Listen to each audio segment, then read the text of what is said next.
Hola chicos, hoy vamos a analizar un poquito las uniones intermoleculares.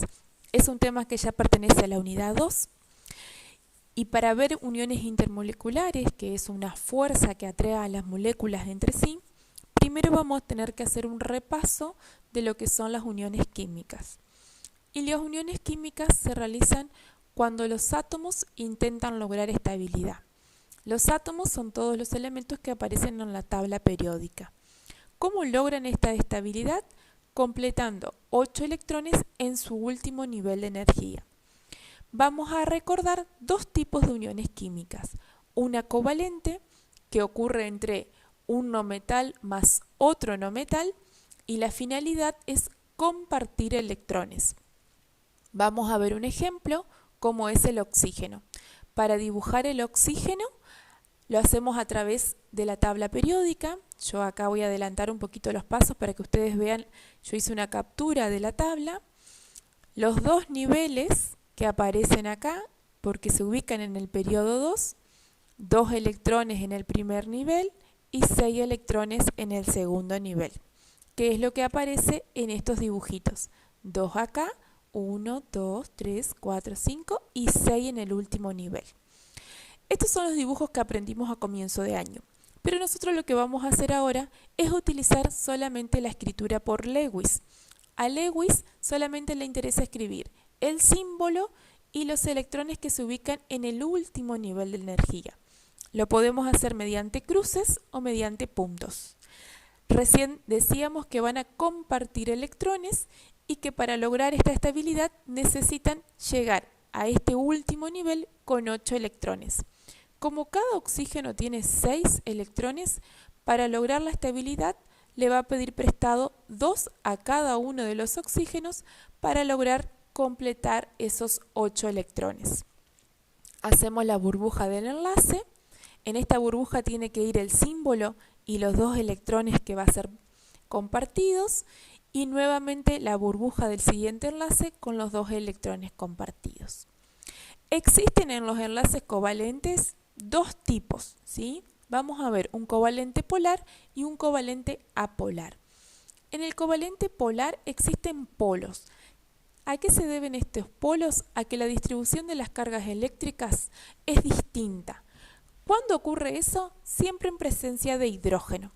El hidrógeno solamente tiene un electrón y para ganar estabilidad nunca va a llegar a 8. Lo hace con 2 electrones. Si yo hago los gráficos solamente por Lewis, esta es una forma de representar, esta es otra forma de representar. Fíjense que desaparecen las burbujas que hacíamos anteriormente. ¿Qué es lo que sucede acá? Se van a generar distribuciones distintas, porque este hidrógeno solamente tiene 2 electrones y este oxígeno se llenó su último nivel con 8 electrones. Si viéramos otra forma de expresar la molécula para ver este enlace covalente polar, vamos a ver que el oxígeno, esta es densidad, este símbolo ya lo trabajamos, ¿sí?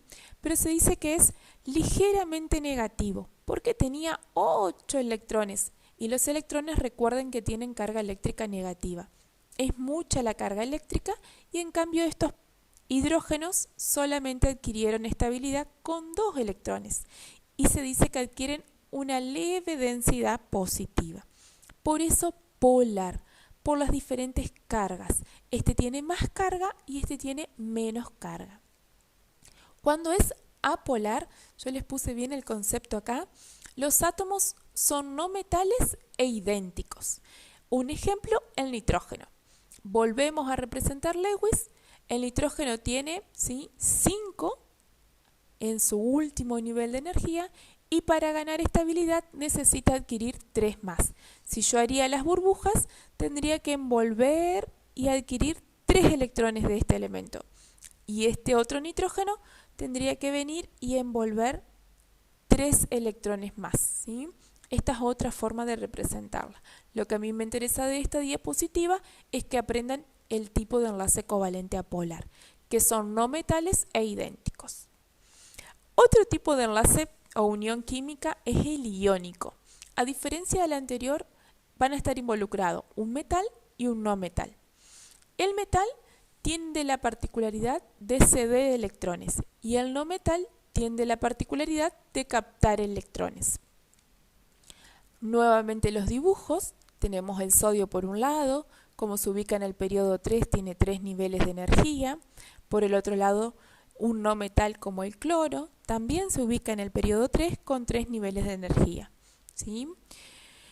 ¿Qué sucede en este tipo? Recordemos, el metal va a ceder, va a dar sus electrones y el no metal va a captar esos electrones.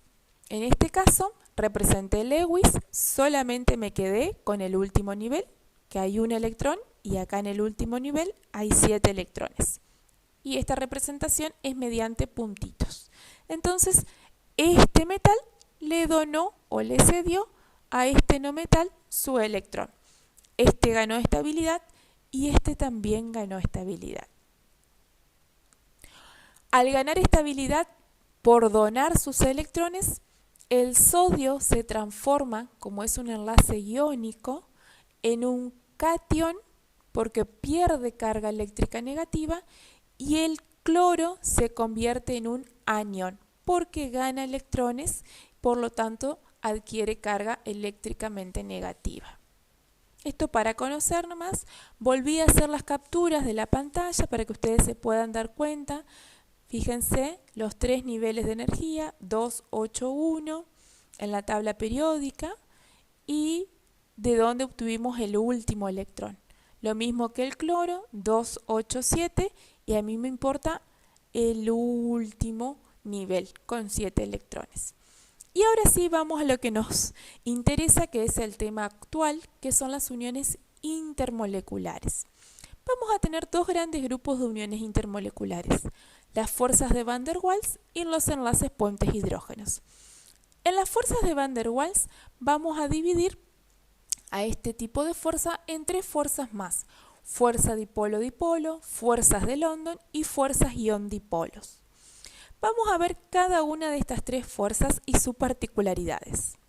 En la fuerza ion-dipolo, ¿sí?, las moléculas polares, que ya las vimos, se atraen entre sí porque tienen extremos con carga positiva y la densidad de carga negativa respectivamente. Entonces vamos a ver, en este ejemplo el agua, que ya lo veíamos, cómo se atrae esta molécula con otra molécula de agua por los extremos opuestos, esta densidad positiva con esta densidad negativa. Y en esta otra molécula también por los extremos opuestos, esta densidad o este polo negativo con esta densidad o este polo positivo. En el caso de las fuerzas de London, son dipolos transitorios. En la misma unión química se genera una nube electrónica haciendo que una parte de la molécula quede positivo y la otra se transforma en negativo. Y así pueden unirse las moléculas entre sí. Es una atracción muy débil y, como la palabra lo dice, ¿sí?, son dipolos transitorios, duran muy poco. Fuerzas de London se denominan por quien lo descubre a este tipo de unión intermolecular. En el caso de las fuerzas ion-dipolo, vamos a ver que este tipo ocurre cuando las moléculas se unen con moléculas polares que tienen un enlace covalente, como el ejemplo del agua, y por moléculas que se han conformado por una unión iónica. Este es el caso que vimos de la unión anterior. El cloro, que había adquirido carga eléctrica negativa, se va a unir a las moléculas de agua por los polos de densidad positiva. Y el ion o el catión, ¿sí?, de sodio lo va a hacer, como se había quedado con carga positiva, se va a unir a las moléculas de agua por su densidad o carga negativa. Y el último enlace es un puente hidrógeno. ¿Qué sucede en el puente hidrógeno? Es muy similar al del agua, a este dipolo, y lo que hay que tener en cuenta que en este caso del hidrógeno lo hace con muchos de los compuestos que pertenecen al grupo de los haluros, ¿sí? Voy a tener nitrógeno, oxígeno, flúor, son los que mayor realizan este tipo de fuerzas. Las fuerzas O enlaces puentes hidrógenos. Bueno, espero les haya servido. Lo que van a tener que hacer después, yo les voy a brindar un material para que ustedes puedan confeccionar sus propios apuntes y podamos hacer alguna ejercitación para reconocer los tipos de enlaces químicos y para reconocer los tipos de enlaces o uniones intermoleculares.